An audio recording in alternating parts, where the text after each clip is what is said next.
Hello. चलो, we have already finished with the lines. Lines का दो फॉर्म हमने डिस्कस कर चुका है। Two forms we have discussed and then we discussed about the condition of perpendicularity and condition of parallelism of two lines.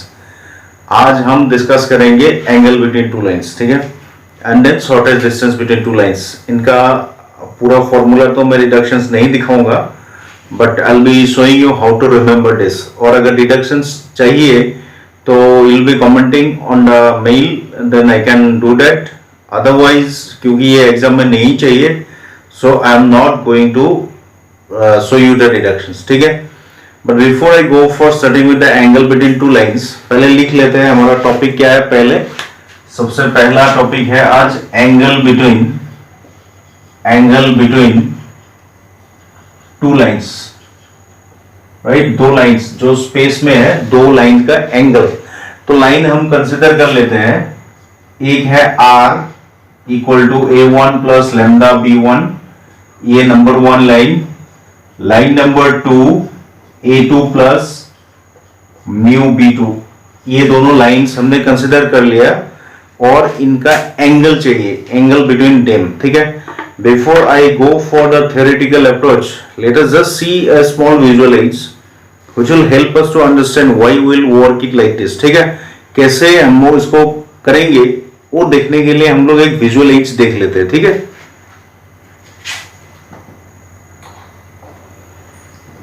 तो it's not a very ऐसा कुछ नहीं है कि बहुत अट्रैक्टिव या फिर बहुत ही डेकोरेटिव विजुअलाइज है, जस्ट समझने के लिए हम लोग कर रहे हैं। आई am considering this line, suppose ये पहला वाला लाइन है, राइट। तो हमें याद रखना होता है जब एक पहला वाला लाइन कंसिडर कर रहे हैं A1 प्लस लैम्डा B1, ठीक है। तो ये B1 कौन सा है? B1 वो है जिसका ये लाइन पैरेलल है, right. Remember the first form of the line is considered as the standard form. तो मैं अगर ये वाले लाइन को लेता हूं as R equal to A1 plus lambda times B1, तो ये वाला किसका पैरेलल होगा? कोई एक वेक्टर B1 का पैरेलल होगा। कहानी समझ में आया? ठीक उसी तरह से मान लेते हैं मैं दूसरा वाला एक लाइन लेता हूं, to second line I will be considering.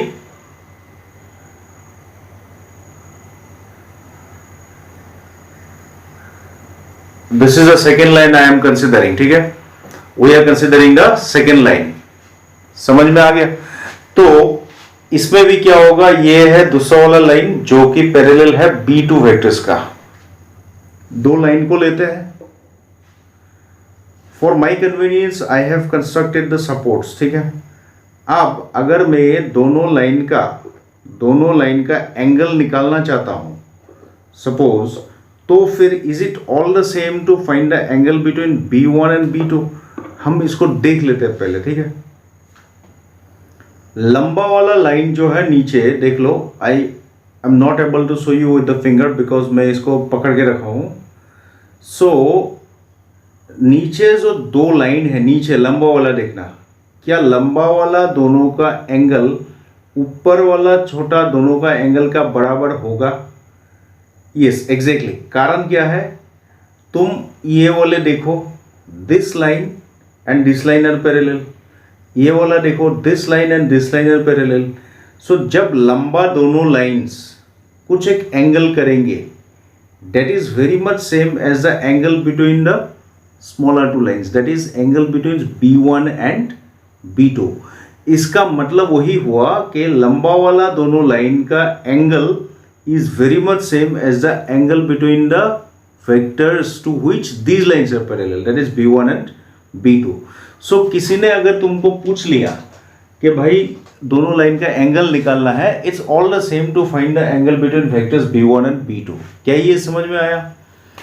इसलिए हम लोग तो ऑलरेडी जानते ही हैं, वी ऑलरेडी नो कि दो वेक्टर्स का एंगल हम कैसे निकालेंगे, तो आराम से कर सकते हो। Will right let theta B the angle between, right, line 1 and line 2, right. तो फिर क्लियरली अभी हमने ये समझ लिया कि B1 B2 का एंगल ही थीटा इन दोनों लाइन का एंगल है। तो फिर क्या बोल सकते हैं हम लोग? It is nothing but the angle between vector B1 and B2। which I can write this as b1 dot b2 divided by b1 magnitude b2, right. इसलिए मैं तब बोल रहा था कि वेक्टर इसलिए इंपॉर्टेंट है। देखो मैंने सब कंसेप्ट वेक्टर से बोरो किया, I haven't taken anything newly, right, क्योंकि हमें अभी पता है कि दो वेक्टर्स का एंगल कैसे निकाला जा सकता है, तो we have used that formula, right. So because of that vector is important to understand 3D। तो ये हो गया तुम्हारा angle between the two lines when we consider the vector form. अच्छा, अगर इसी को हम लोग कार्टेशियन फॉर्म में कहेंगे तो कैसे होगा, ठीक है। तो इसको हम लोग यहां लिख लेते हैं बगल में, ठीक है। This line I would like to write in the Cartesian form. Today I do not want to discuss more about what is y1 etcetera, because yesterday in the last video we have discussed this, तो बहुत extensively किया था, तो you already can remember this. So I can directly write the two forms. You take the reference. तो फिर इन दोनों lines का angle निकालना है, ठीक है। आप ध्यान से देखो, again I would like to reemphasize the things.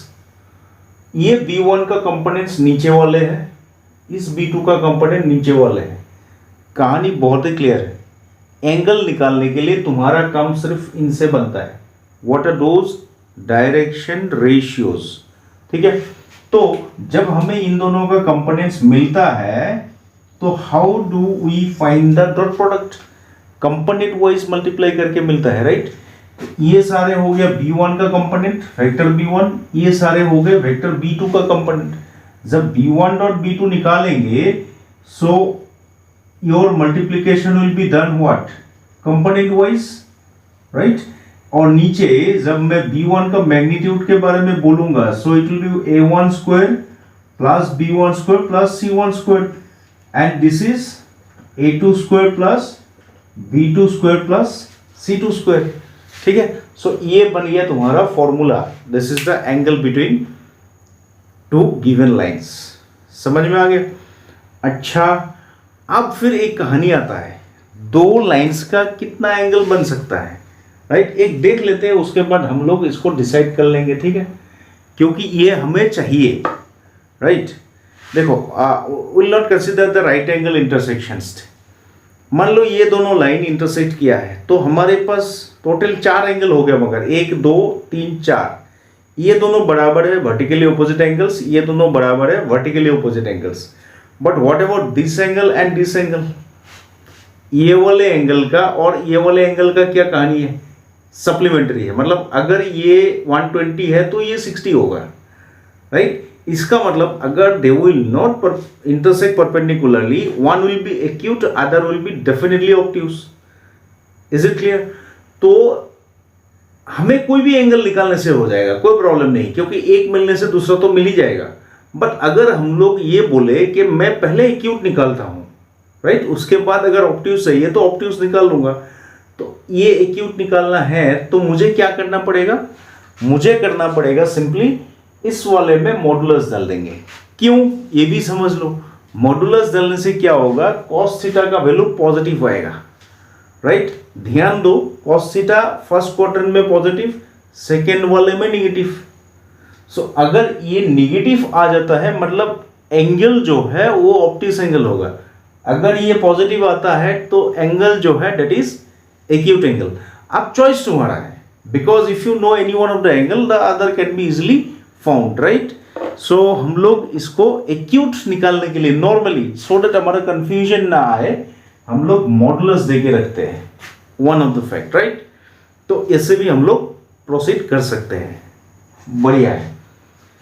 अब इसी से from here only we can get the conditions of perpendicularity and parallelism. हालांकि मैंने इसको डिस्कस किया था पिछले वाले वीडियो में, but still I just want to give you a glimpse here. मैं पूरा डिडक्शंस नहीं करूंगा, you take the help of the book if you feel that it is needed, but I don't think that you need it. अगर मैं बोलता हूं lines parallel है, right, if I say the lines are parallel, the angle will be how much, what will be the angle, 0। तो cos 0 तो 1 होता है, right. तो इससे हमको ज्यादा हेल्प नहीं मिलेगा। So what will do, will convert from here the sine, क्योंकि साइन 0 0 होगा, तो इसमें से जो फ्रैक्शंस आएगा उसका न्यूमरेटर 0 हो जाएगा, राइट। उसका न्यूमरेटर क्या होगा मैं कैलकुलेशन करके अभी नहीं बताऊंगा, अगर चाहिए तो please mention in the link, right. जो नीचे ईमेल मिलेगा उसमें मेंशन करना है। और अगर डायरेक्टली तुम 90 डिग्री का बात करते हो कि lines are perpendicular to each other, तो फिर ये 90 होगा, 0 हो गया। ये क्वांटिटी कब 0 होगा, जब न्यूमरेटर 0 होगा इस साइड का। न्यूमरेटर 0 मतलब a1 a2 plus b1 b2 plus c1 c2 0, similarly b1 और b2 0। तुम याद करो पिछले वीडियो में हम लोगों ने यही डिडक्शंस किया था, but without knowing this formula, right. So I think that was much more comprehensive and easier, right. इसको हम लोग नहीं देखेंगे, ठीक है। अब चॉइस तुम्हारा है, मैं नहीं बोल रहा हूं कि देखना नहीं है, but choice is totally lying on you. अब यहां पे इसको खत्म करते हैं, करके आगे बढ़ते हैं। आगे बढ़ेंगे, distance between two skew lines, shortest distance between two skew lines, दो स्क्यू लाइंस का शॉर्टेस्ट डिस्टेंस। इसमें भी हम लोग डिडक्शंस नहीं दिखाएंगे। I give you simply the idea how to remember. जिंदगी में कभी नहीं भूलोगे, गारंटी मैं लेता हूं, but thing is that you have to see it very carefully. Definitions जो स्क्यू लाइंस का है वो मैं डिस्क्रिप्शन में जो क्लास नोट्स है उसमें दे दिया हूँ, so I will not write the description. मैं पहले दिखा देता हूँ कि स्क्यू लाइंस होता क्या है, राइट। देखो, skew lines will be existing in 3 और मोर डायमेंशंस, नॉट इन 2 डायमेंशंस, ठीक है। तो स्क्यू लाइंस मतलब दो ऐसा लाइन स्पेस में जो कभी पैरेलल भी ना हो और इंटरसेक्टिंग भी ना हो। प्लेन्स में अगर ये एक बात कहा जाए कि दो लाइंस पैरेलल नहीं है, इसका मतलब क्या होगा, they will be intersecting, has to be, they have to be intersecting, right. But जब स्पेस में बात करेंगे तो हमारे पास बहुत सारे ऐसा लाइंस आएंगे जो पैरेलल भी नहीं है और कभी इंटरसेक्ट भी नहीं करता है। जैसे मैं दिखा रहा हूं तुमको, एक लाइन ये है और दूसरा वाला लाइन ये है, right. They are not parallel, वो दोनों पैरेलल भी नहीं है, राइट। और वो दोनों इंटरसेक्ट भी नहीं करेगा। इसको ऐसे बढ़ाते जाओ, इसको ऐसे बढ़ाते जाओ, they will never be intersecting, right. तो इस टाइप का लाइंस को हम लोग क्या बोलते हैं, skew lines. They are known as a skew lines. देख सकते हो, I am just rotating it with the same positions so that you can easily identify it. Am I clear to you?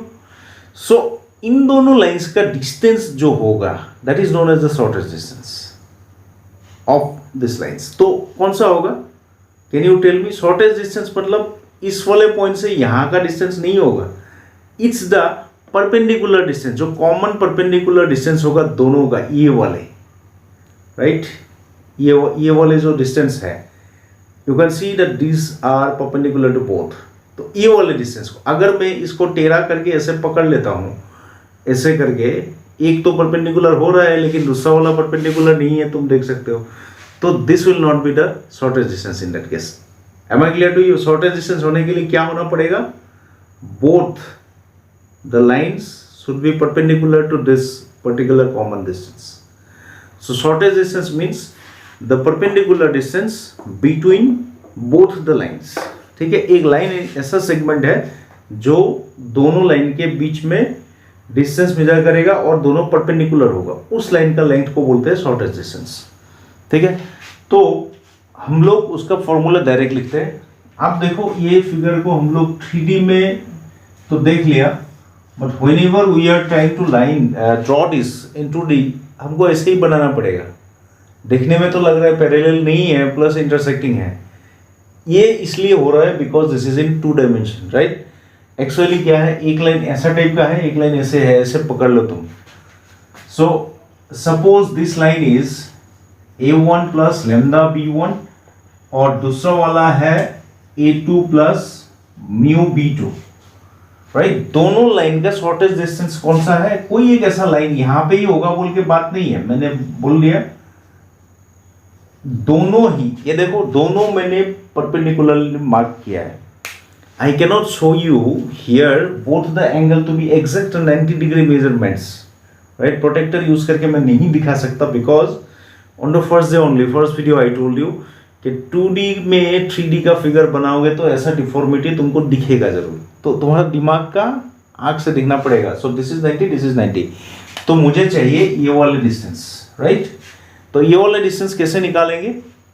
जबरदस्त फॉर्मूला दे रहा हूं, right, एक ही statement है ना, I tell you, I ensure you कि जिंदगी में ये फॉर्मूला नहीं भूलोगे, क्योंकि मुझे पता है बहुत सारे बहुत टाइम में ये वाला फॉर्मूला बहुत स्टूडेंट्स कंफ्यूज करता है, right. But I tell you, I ensure you कि ये पढ़ोगे जिंदगी में भूलने वाले नहीं हो। क्या लिखना है, एकदम बहुत ही मामूली सा एक स्टेटमेंट याद करना है, राइट। देखो, we can write this as a formula also, but ये जो मैं लिखूंगा एक phrase, please do not write this as a formula in the exam में डायरेक्टली वही फॉर्मूला लिखना जो रिफ्लेक्ट होता है। This particular statement what I am going to write is a memory aid only. तो अगर मैं डिस्टेंस को डी मान लेता हूं, शॉर्टेस्ट डिस्टेंस को, कोई क्या हम लोग ही लिखते हैं, एस डी भी लिखते हैं, ठीक है, शॉर्टेस्ट डिस्टेंस डी, इसका मतलब ये डिस्टेंस डी है, तो क्या लिखेंगे, सिंपली देख लो, projection of A2 minus A1 on B1 cross B2। क्यों ऐसे लिया, कहां से लिया, no need to bother about this, याद रखो बस। और तुमको बस वेक्टर से ये याद रखना होता है कि एक वेक्टर का प्रोजेक्शन दूसरे वेक्टर में कैसे निकाला जाता है, that you can remember, right. A vector का प्रोजेक्शन बी वेक्टर में कैसा होगा, कितना होगा, I am talking only about the projection, not projection vector. It is A dot B divided by magnitude of B, right. तो इसका projection इसके ऊपर क्या होगा, याद करो उसी फॉर्मूला को, जो मिलेगा दैट इज इक्वल दोनों का डॉट प्रोडक्ट, राइट, दोनों का डॉट प्रोडक्ट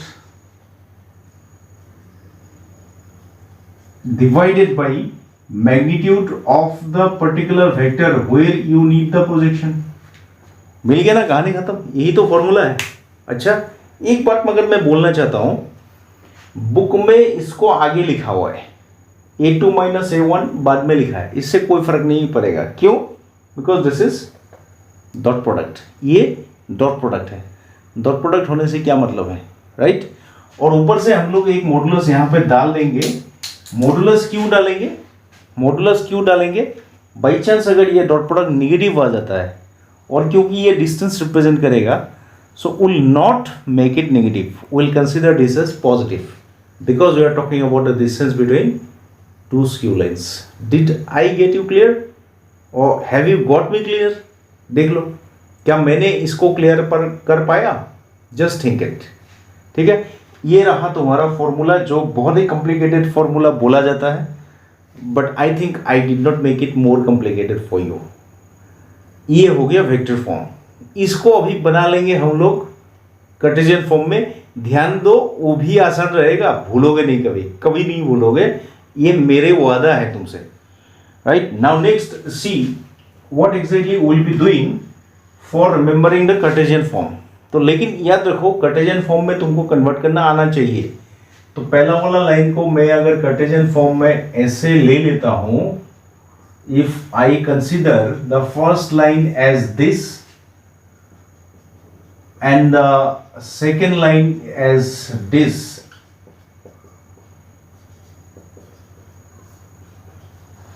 तो इन दोनों का अभी हमको क्या निकालना है, what I should find, Cartesian equation, मतलब कार्टेशियन फॉर्म ऑफ और Cartesian equivalent of this particular formula. ध्यान देना, again I am talking about the memory aids. मैं फॉर्मूला को डायरेक्ट लिख सकता हूं और बोल सकता हूं कि याद करो, उससे कोई फायदा नहीं है, वो सभी बोलता है, right. But I am making your thing easier, right. तुम्हारा काम मैं आसान कर रहा हूँ, just listen to me carefully. 2 बार 3 बार 4 बार सुन लो, वीडियो को रिप्ले करके दिमाग में डाल दो, जिंदगी में कभी भूलने वाले नहीं हो ये फॉर्मूला, राइट, चाहे वो कार्टेशियन का हो या वेक्टर का हो, ठीक है। तो कार्टेशियन का ध्यान देना, 2-3 पॉइंट में मैं एम्फसाइज कर रहा हूँ। पहला पॉइंट, जहां पे क्रॉस प्रोडक्ट दिखता है उसमें एक डिटर्मिनेंट होता है, जहां पे क्रॉस प्रोडक्ट दिखता है वहां पे एक डिटर्मिनेंट होता है। क्रॉस प्रोडक्ट दिखता है तो डिटर्मिनेंट होगा, उस डिटर्मिनेंट का कंपोनेंट्स कौन सा होगा, पहली बार first one is I cap, J cap, K cap, second वाले रो में इसका कंपोनेंट्स, थर्ड वाले रो में इसका कंपोनेंट, ठीक है। कैन यू रिमेंबर, वेक्टर से ये याद आ रहा है, अगर ये याद आ रहा है इसको जमा करके रखो, लिखना नहीं है अभी। आप देखो ये सिर्फ क्रॉस प्रोडक्ट नहीं है, इसके साथ और कुछ जुड़ा हुआ है, राइट। ये जो कंपोनेंट है इसको आई जे के जगह में डाल दो, तुम्हारा फॉर्मूला रेडी हो जाएगा। तो ऊपर में क्या आएगा देखो, in case of your Cartesian equivalent, ठीक है, इसको थोड़ा सा एडजस्ट कर लेना। इसका कंपोनेंट क्या है, B1 का कंपोनेंट हो गया A1 B1 C1। Again I would like to tell you, confuse मत होना, ये B1 वेक्टर है, ये B1 component of that vector, right. Of course I could have used some different symbols, purposely मैंने नहीं किया, so that you will not get confused, right. In future if somebody else will write like this, ये हो गया। Secondly B2 का components क्या होगा, A2 B2 C2। अगर मैं सिर्फ B1 और B2 का क्रॉस प्रोडक्ट निकाल लिया होता तो यहां पे आई जे के डाल दिया होता, लेकिन मैं सिर्फ B1 और B2 का क्रॉस प्रोडक्ट नहीं निकल रहा हूं, मैं क्या निकल रहा हूं, I am finding the dot product with that cross product. तो डॉट प्रोडक्ट का जो भी कंपोनेंट्स है आई जे के जगह पे लिख दो। तो आई के जगह में इसका x वाले कंपोनेंट आएगा, that is x2 minus x1, क्योंकि ये दोनों पॉइंट्स है, याद करो, x1 y1 z1 x2 y2 z2। तो यहां पे आएगा y2 minus y1 and z2 minus z1, that's it, हो गया न्यूमरेटर, राइट, कहानी खत्म। नीचे वाले देखो, नीचे वाले में क्योंकि मैग्नीट्यूड का बात बोल रहा है, मैग्नीट्यूड का जब बात बोलेगा तो a square plus b square plus c square root over type का चीज तो आएगा ना। तो याद करो B1 क्रॉस B2 कैसे निकाला करते थे, मैंने शॉर्टकट दिया था वेक्टर में, डिटरमिनेंट यूज नहीं करने के लिए, तो वहां से तुम्हारा देखो बना बनाया है, इसमें से पता चल जाएगा, ठीक है।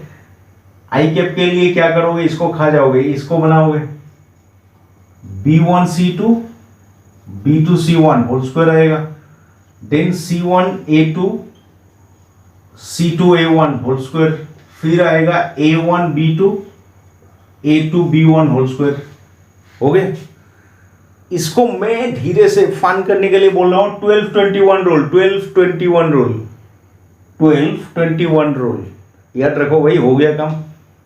BC एक में डालो 12, दूसरे में 21, CA AB। अच्छा, हालांकि अगर इसको तुमने पहले लिख दिया कोई गड़बड़ नहीं है, AB BC CA लिखो दो करके, पहले वाले में सफिक्स रखाओ 12, नेक्स्ट में रखो 21, हो गया कम, 12-21 रूल खत्म। उसके बाद यहां पे तुम एक मॉडुलस डाल दो, मॉडुलस का क्या जरूरत है, distance can not be negative, that's all, हो गया। तो ये रहा शॉर्टेज डिस्टेंस फॉर्मूला दोनों पर्टिकुलर फॉर्म में, vector form and Cartesian form, समझ में आ गया। I will be coming to the problems after finishing the theory, और एक ही पॉइंट बाकी है, उसको एक्सप्लेन कर लेते हैं, that is distance between to parallel lines. उसका भी डिडक्शंस हम लोग नहीं करेंगे, आई will not go for the deductions in that case also, I will be just doing, I will be giving you the problems. इसमें भी मेमोरी एड होगा,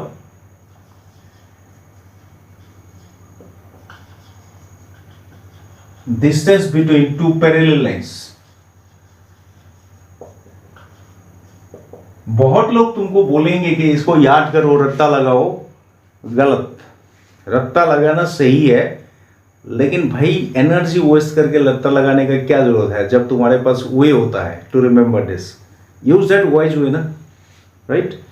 तो अभी देखो, दो लाइंस जब पैरेलल होंगे उसका डिस्टेंस क्या होगा, अगर ये दोनों लाइंस पैरेलल है तो उनका डिस्टेंस क्या होगा, हर जगह पे, चाहे पैरेलल स्पेस में हो या कहीं भी हो, डिस्टेंस क्या होगा, सब हर पॉइंट में दोनों का परपेंडिकुलर डिस्टेंस हर जगह सेम रहेगा।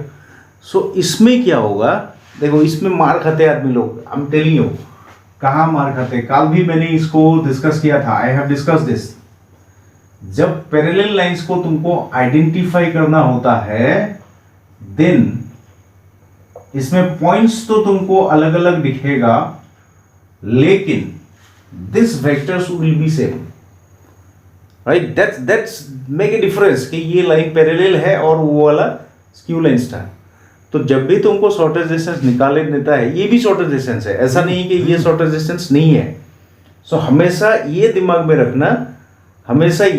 में रखना कि हम लोग पैरेलल लाइन का शॉर्टेज डिस्टेंस निकाल रहे हैं या फिर स्क्यू लाइंस का, स्क्यू लाइंस का वो बड़ा वाला फॉर्मूला, पैरेलल लाइंस का ये छोटा होगा। तो इसमें मान लो ये डिस्टेंस है हमारा। Again I am saying I am not showing you the deductions, ठीक है, डिडक्शंस तुम लोग देख लेना अगर इंटरेस्टेड हो तो। मैं जस्ट मेमोरी एड दे के तुमको याद कराने का कोशिश कर रहा हूँ, राइट। इसका वेक्टर फॉर्म दूंगा, कार्टेशियन खुद बना लेना। डी एक्चुअली इसका वेक्टर फॉर्म से Cartesian form, sorry Cartesian form से वेक्टर फॉर्म ज्यादा कंफर्टेबल है। कहानी ये है, कहानी में याद रखो इसमें A1 A2 इसमें भी है, तो A1 A2 तो रहेगा। मैं मेमोरी एड बोल रहा हूँ, कोई लॉजिक का बात नहीं बोल रहा हूँ अभी। यहाँ पे प्रूफ में लॉजिक चाहिए, मेमोरी एड में कोई लॉजिक नहीं चाहिए। फिर क्या आना चाहिए था, अगर ये नॉर्मल स्क्यू लाइंस होता तो B1 क्रॉस B2 आना चाहिए था, डॉट यहाँ पे आता, राइट। भाई इस बार तो B1 क्रॉस B2 है ही नहीं, B1 ही है, सिर्फ B है। B क्रॉस B करने से तो लड्डू हो जाएगा, जीरो। इसी में मार खाता है स्टूडेंट्स। तो क्या करोगे, क्रॉस को बाहर फेंक दो मेमोरी एड और इसमें B लगा दो, राइट। और नीचे जब उसमें B आया तो इधर B ही आएगा, और ऊपर से यहाँ तो ये पॉजिटिव होगा ही, मॉडुलस यहाँ पे लगा दो, राइट। और अगर चाहते हो इसको भी डिटर्मिनेंट फॉर्म में लिख सकते हो तुम, you can write it, that is not an issue here. लेकिन मैं लिख के नहीं बताऊंगा, इसमें मैं बस हिंट्स दे रहा हूँ। देखो इसमें सिर्फ एक ही क्रॉस प्रोडक्ट है, तो आई cap J cap K cap तो आए गए ऊपर। First component x2 minus x1, y2 minus y1, z2 minus z1। Second वाले कंपोनेंट होगा ये b का जो कंपोनेंट्स आएगा, और नीचे तो इसका मैग्नीट्यूड, राइट। सो ये मैं निकाल के नहीं बताऊंगा Cartesian form. So this is all about the straight lines with its different formula. So इसके बाद जो प्रॉब्लम्स हम डिस्कस करेंगे, उसके बाद हमको प्लेन्स डिस्कस करना पड़ेगा। We have to discuss the plane, तो वो बाद में है। इसके बाद हम लोग अभी प्रॉब्लम डिस्कस करने वाले हैं, ठीक है। चलो प्रॉब्लम में चलते हैं अभी। तो क्वेश्चन नंबर 1, ठीक है। Here I will not write the complete questions, बहुत डिटेल में क्वेश्चन नहीं लिखूंगा क्योंकि ऑलरेडी मैं इसको डिस्क्रिप्शन में क्लास नोट्स दे दिया हूं। So you will be able to take the question from that. पहले क्वेश्चन देखो, डिटेल में नहीं लिखूंगा, बट ध्यान देना है क्योंकि मैं बहुत ही कम क्वेश्चंस यहाँ पे ले रहा हूँ, सिंपल क्वेश्चंस। सिमिलर क्वेश्चंस तुमको बुक में मिल जाएगा, that you have to finish yourself, right. Okay, पहला question, you have to find the angle between two lines. दो लाइंस का एंगल निकालना है। हमारे पास फॉर्मूला रेडी है, directly will be using it, ठीक है। तो क्वेश्चन नंबर 1, इसमें डायरेक्टली मैं लाइंस लिख रहा हूं, दो लाइंस को लिख दे रहा हूं, तो इनका एंगल्स हमको देना है, right. You have to talk about the angles. इस पर्टिकुलर दोनों लाइंस का एंगल आपको निकालना है। You have to find the angle between them, right. So anyway, इसमें सिंपली तुमको कंपैरिजन करना आना चाहिए फॉर्मूला के साथ कि क्या दिया हुआ है और कौन सा पार्ट क्या कंपोनेंट को रिप्रेजेंट करेगा, दैट्स ऑल, ठीक है। तो ये दोनों लाइंस है, इन दोनों लाइंस का you have to find the angle between them. दोनों लाइंस का एंगल निकालना है। तो ध्यान देना, एंगल का फॉर्मूला में क्या था, हमने डिस्कस किया था, और इनफैक्ट डिराइवेशन में हमने ये देखा था कि दो लाइंस का एंगल मतलब वो जिसका पैरेलल है उन दोनों वेक्टर्स का एंगल ही है, राइट। तो ये वाले लाइन इसका पैरेलल, ये B1 पकड़ते हैं हम लोग इसको, ये इसका पैरेलल B2 पकड़ते हैं, तो इन दोनों का एंगल्स निकल दिया, मतलब लाइंस का एंगल निकल गया, राइट। तो तुम चाहो तो यहाँ पे कंपेयर करके B1 इतना है, B2 इतना है लिख सकते हो, राइट। तो लिख के देते हैं, कोई बात नहीं है, ठीक है।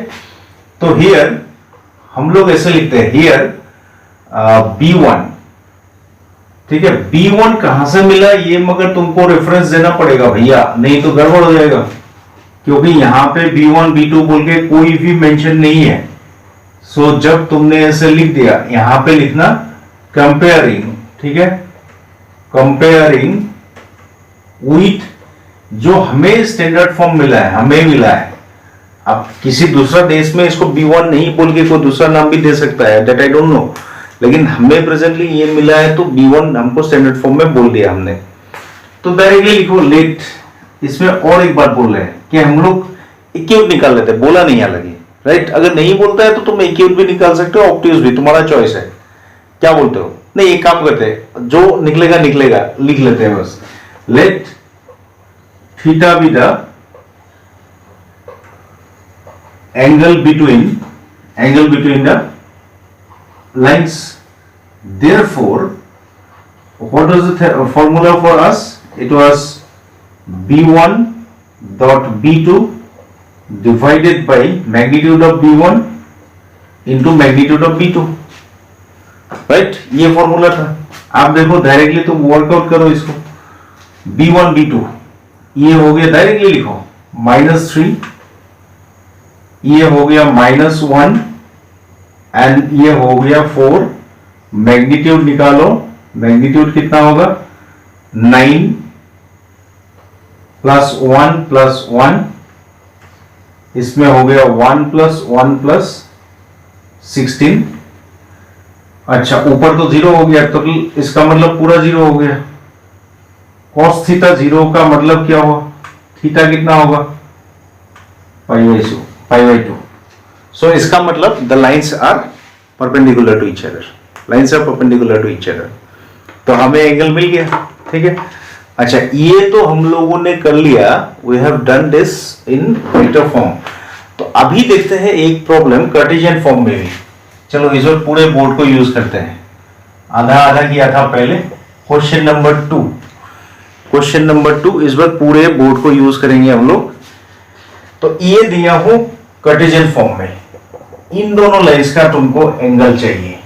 एक लाइन ये है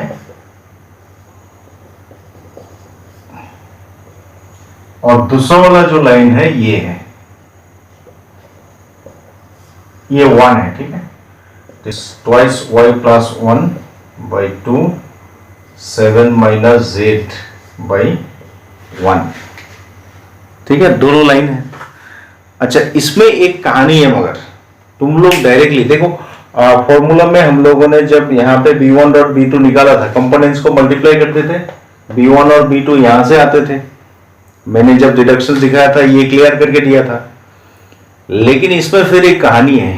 तुम ये कॉन्फिडेंस मत चला जाना कॉन्फिडेंस में कि डायरेक्टली हमको A1 B1 C1 A2 B2 C2 कर लेते हैं और निकाल देते हैं. नहीं भाई, इसमें गड़बड़ है. ऑब्जर्वेशन करो, ये पूरे फॉर्म स्टैंडर्ड फॉर्म में नहीं है. तो ये है 1 माइनस जेड.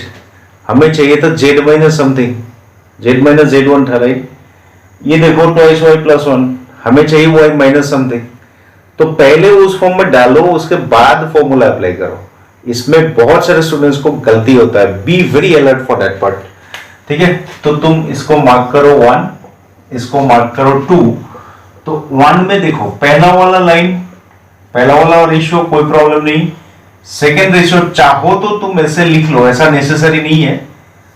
और थर्ड वाला देखो उल्टा करना है. उल्टा जब करोगे ये -1 आएगा. तो अब सही बैठा है A1 B1 C1. ठीक है. नंबर 2 में ओके, पहला वाला सही है भाई. सेकेंड वाला ट्वाइस y प्लस 1 है, नहीं y होना चाहिए. तो क्या करोगे? डिवाइड करो दोनों को. ऊपर वाले को जब डिवाइड कर दोगे y प्लस हाफ होगा, राइट. y प्लस हाफ होगा. किससे डिवाइड करने से? 2 से. 2 से क्यों? क्योंकि हमको ये y बनाना है. y बनाने के लिए 2 से डिवाइड करोगे. तो हाफ को हम लिख लेंगे ऐसे, और इसको 2 से डिवाइड करोगे तो 1 बनेगा. फिर ये उल्टा कर देंगे z माइनस 7, तो ये -1 बनेगा. अब बना है कहानी. अब अगर तुम इसको स्टैंडर्ड फॉर्म के साथ कंपेयर करते हो तो तुम बोल सकते हो here A1 2 B1 2 C1 is -1, A2 is equal to 1, B2 is 1, C2 is -1. क्यों लिखोगे यहां पे? वही घिसा पिटा एक डायलॉग लिखना है, comparing with standard form. Again I am telling you, standard form मैंने जो लिखा है वही स्टैंडर्ड फॉर्म है. स्टैंडर्ड फॉर्म में A1 B1 C1 ही लिखेगा, ये कहीं नहीं लिखा है. Someone might write A B C and A dash B dash C dash, ऐसा भी हो सकता है. तो मैं जस्ट एक रेफरेंस के लिए लिख रहा हूं, so that we are confident कि हम लोगों ने ये पढ़ा है और ऐसे लिखा है. ठीक है.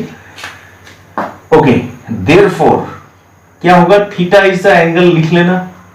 तो फॉर्मूला क्या बोलता है? A1 A2 plus B1 B2 लिखो.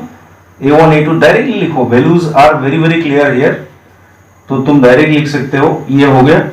फिर मैग्नीट्यूड में क्या था? A1 square plus B1 square plus C1 square. तो कितना मिलेगा 4 प्लस 4 प्लस 1, और इधर क्या मिलेगा 1 प्लस 1 प्लस 1, तो कितना मिला 2 प्लस 2, ये हो गया 5, ये 9 होने से 3 होगा, और ये √3। तो देयरफॉर थीटा, ये तो कोई स्टैंडर्ड फॉर्म है नहीं एंगल्स का कि तुम डायरेक्टली निकाल पाओगे, तो you leave it like this. ये कॉस इनवर्स फॉर्म अभी तक हम लोगों ने इनवर्स ट्रिगोनोमेट्री नहीं लिया है, पढ़ा नहीं है। इनवर्स ट्रिगोनोमेट्री पढ़ने से हमको पता चल जाएगा कॉस इनवर्स मतलब क्या है। Anyway that's not a big deal, ऐसे लिख के रखो। कॉस इनवर्स मतलब 1 बाय नहीं है मगर, right. So this is the angle between the given lines, ठीक है। ये रहा वेक्टर फॉर्म का, ये रहा कार्टेशियन फॉर्म का। 2 एग्जांपल कर दिया हूं, बुक से देख के इसको पूरा एक्सरसाइज को निकाल देना है इसका, ठीक है। अब आते हैं दूसरे वाले प्रॉब्लम में, right. This is about the shortage distance, ठीक है। यहां लिख लेते हैं, ठीक है। अभी बोर्ड को पूरा यूज करेंगे हम लोग।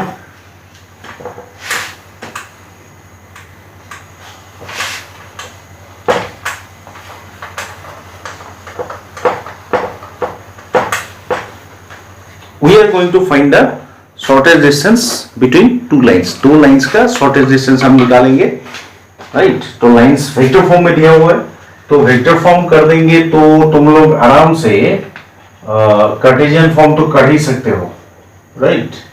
तो मैं कार्टेशियन फॉर्म का एग्जांपल अभी नहीं लूंगा, अगर चाहिए तो मुझे मेल भेज देना एक, then I will be doing this, ठीक है।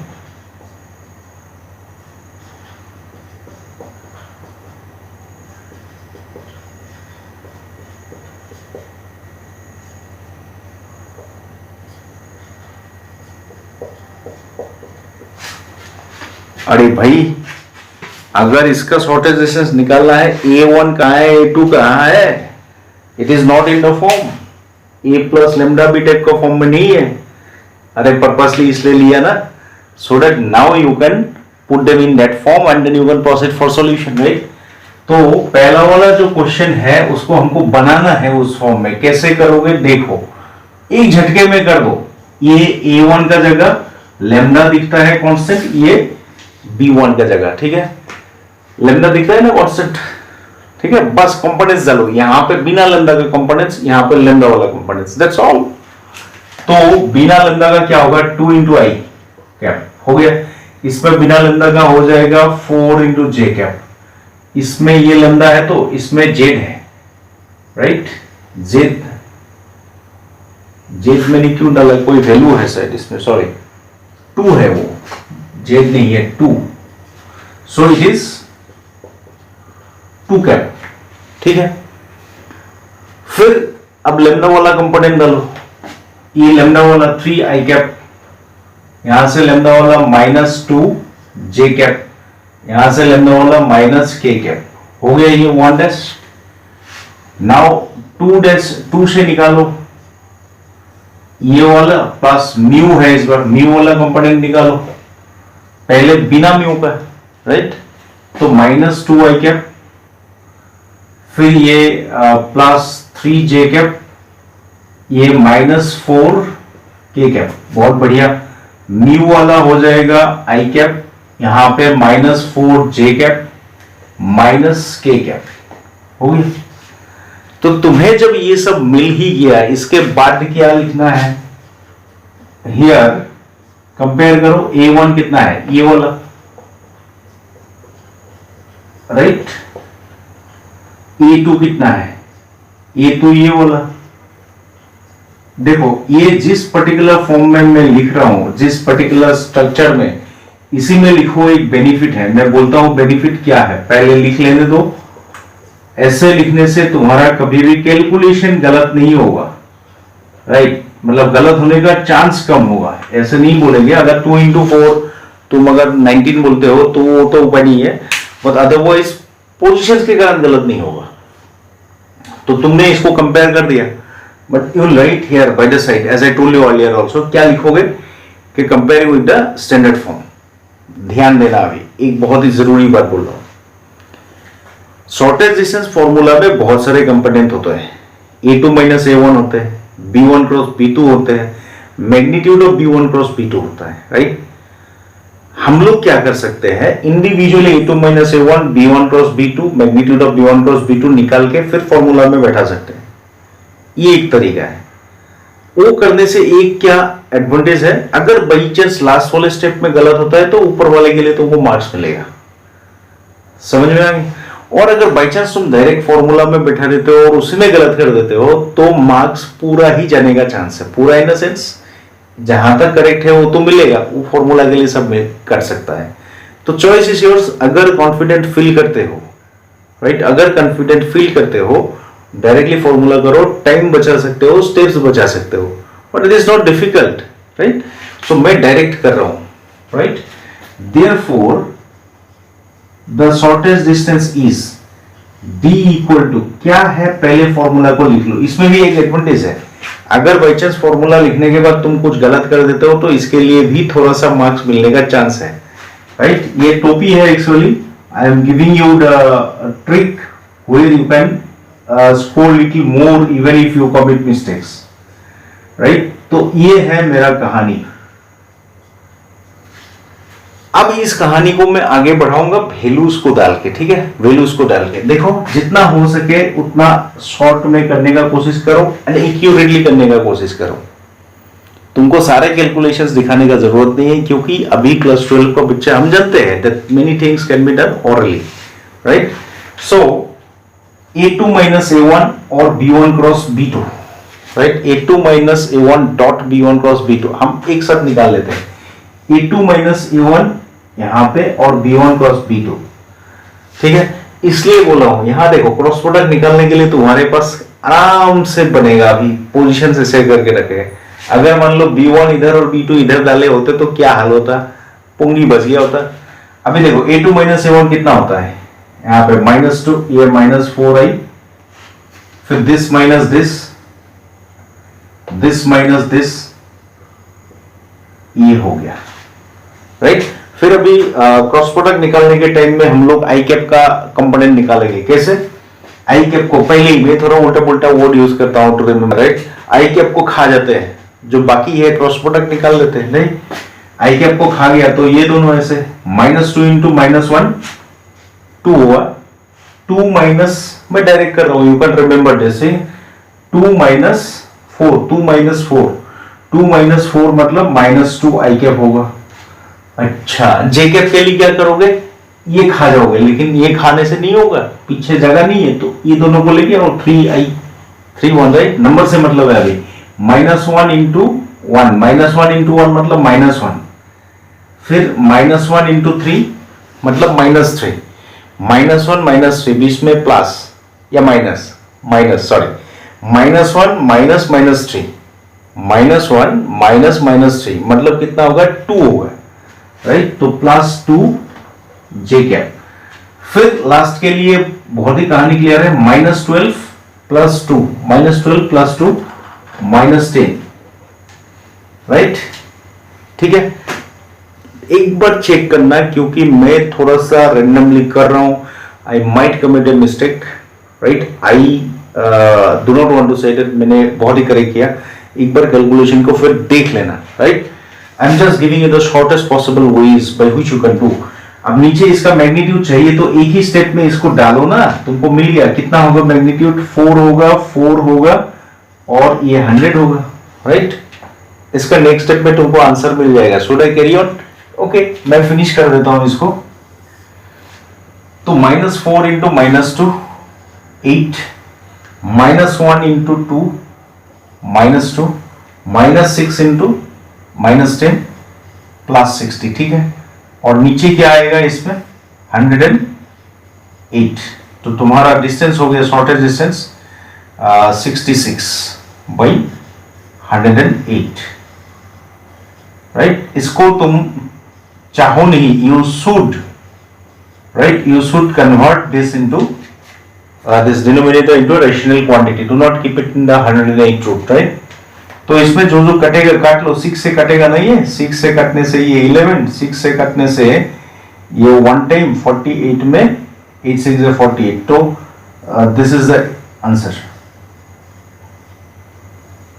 This units, right, please make sure that you have done this correctly. एक बार चेक कर लेना, मैं भी चेक कर लेता हूं quickly, but please. -2, 2 -4 -2 -1 +2 +2 -12 +2 it's okay, ठीक है। सो ये हो गया तुम्हारा शॉर्टेज डिस्टेंस। इसमें सबसे इंपॉर्टेंट वाला पार्ट कौन सा मैंने बताया, ये देखो लाइंस को कैसे दिया है और किस फॉर्म में लाया है, ठीक है, ये इंपॉर्टेंट बात है, राइट। कभी कभी स्टूडेंट्स ये नहीं कर पाते, जिसके चक्कर में वो प्रॉब्लम्स को नहीं कर पाते, हालांकि ये इतना डिफिकल्ट प्रॉब्लम्स है ही नहीं, ठीक है। इसके बाद हम लोग और एक ही प्रॉब्लम लेंगे और एक ही प्रॉब्लम ले लेंगे, और इस प्रॉब्लम करने के बाद मैं श्योर हूं कि तुम लोग इस एक्सरसाइज का सारे प्रॉब्लम्स खुद से निकाल पाओगे, ठीक है। So I am going for the next problem. ये बुक का ही प्रॉब्लम है। You have to find the value of P if two given lines are perpendicular to each other. अगर दो लाइन परपेंडिकुलर होगा तो पी का वैल्यू क्या होगा। इसमें एक पी मिसिंग क्वांटिटी दिया हुआ है। ये बुक का प्रॉब्लम है, क्वेश्चन नंबर मैंने मेंशन नहीं किया तो तुमको पता चल जाएगा। ये मैं क्वेश्चन नंबर 5 बोल के दे देता हूं। 1 - x/3 7y - 14 divided by 2p and then z - 3 divided by 2। ये एक लाइन है, और दूसरा वाला line you have to write given lines आ रहे हैं, ऐसे करके लिखना है, ठीक है। तो पहले लाइन का इक्वेशन लिख लो,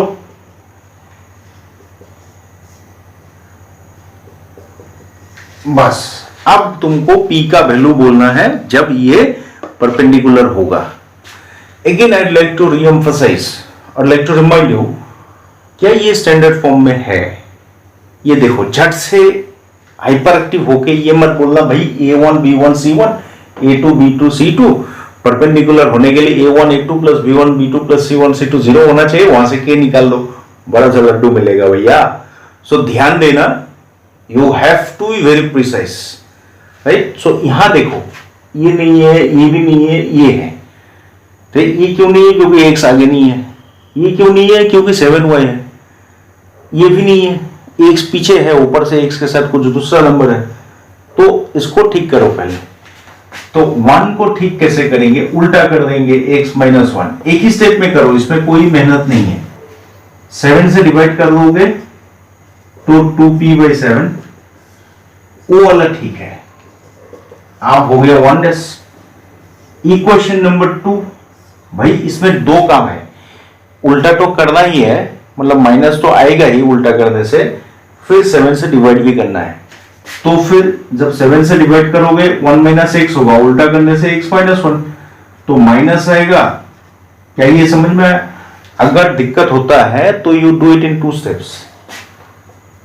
फिर नेक्स्ट में ये y - 5, ये ठीक है, ये फिर उल्टा है z - 6, तो ये -5 हो गया। जब ये तुम्हारा काम हो जाता है, आप तुम्हारा जो कैलकुलेशन बाकी होगा एक्यूरेट होने का ज्यादा चांस है। आगे वाला अगर कर दिया तो गलत तो है, पूरा गलत है, ठीक है।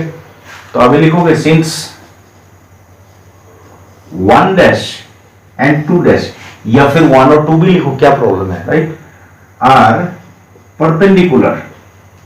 सो क्या होता है, परपेंडिकुलर होने से a1 a2 + b1 b2 + c1 c2 तुम्हारा दिमाग में होना चाहिए। ये सब वेक्टर से रिलेट है, याद करो। दो वेक्टर्स कब परपेंडिकुलर होता था, दो वेक्टर्स कब पैरेलल होता था, सेम कंडीशंस, ठीक है।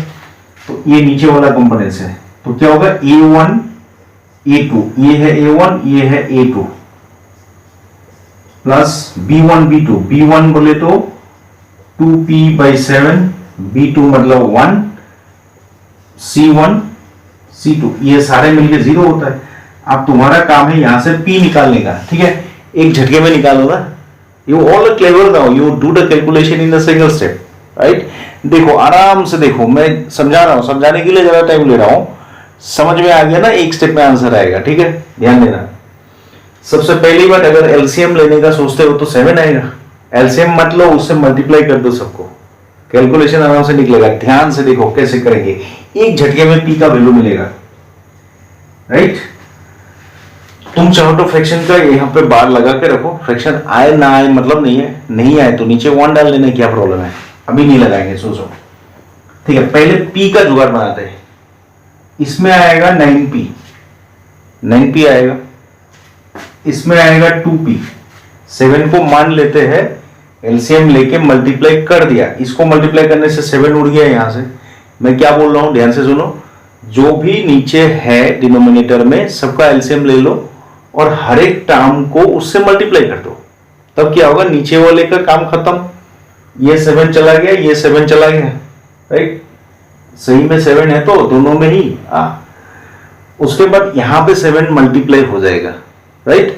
तो यहां पे मैं पहले p का जुगाड़ बना रहा हूं, 9p, ठीक है, माइनस माइनस प्लस, और 3 इंटू 3 9, 9p हो गया, ये 2p, 9p प्लस 2p कितना हुआ, 11p। अगर कल को मुझे डिवाइड करना पड़ा तो 11 कहां आएगा, नीचे आएगा, डाल दिया ना, ठीक है। अभी यहां से कुछ नंबर उस साइड में जाएगा क्या, नहीं जाएगा, कौन सा जाएगा, ये जाएगा, ये कितना बना, 10 बना है यहाँ पर, 10 को किससे मल्टीप्लाई करेंगे, 7 से, 70 माइनस 70 इस साइड में, उस साइड में जाएगा तो 70, तो तुम्हारा आंसर कितना हुआ, 70/11, राइट। सो एक ही स्टेप में तुम इसको कर सकते हो, provided you're, I should not say clever, इसमें क्लेवर होने का कोई बात ही नहीं है, provided you're sincere, provided you're observant, right. So यही बात है। With this I would like to finish the topic, not chapter, say topic related to your straight lines. या विल बी हैविंग प्रॉब्लम्स, ऐसा नहीं कि प्रॉब्लम्स नहीं आएगा, will be having problems, that is separate video, we will discuss different kinds of problem. But presently as far as the exercise is concern, second वाला जो line का है इसका सारे प्रॉब्लम्स हो चुका है, सारे टाइप का। बाकी जितना सारा प्रॉब्लम बचा है ये तुम्हारा काम है, you will do it as a homework and you will let me know अगर कोई गड़बड़ होता है तो। सो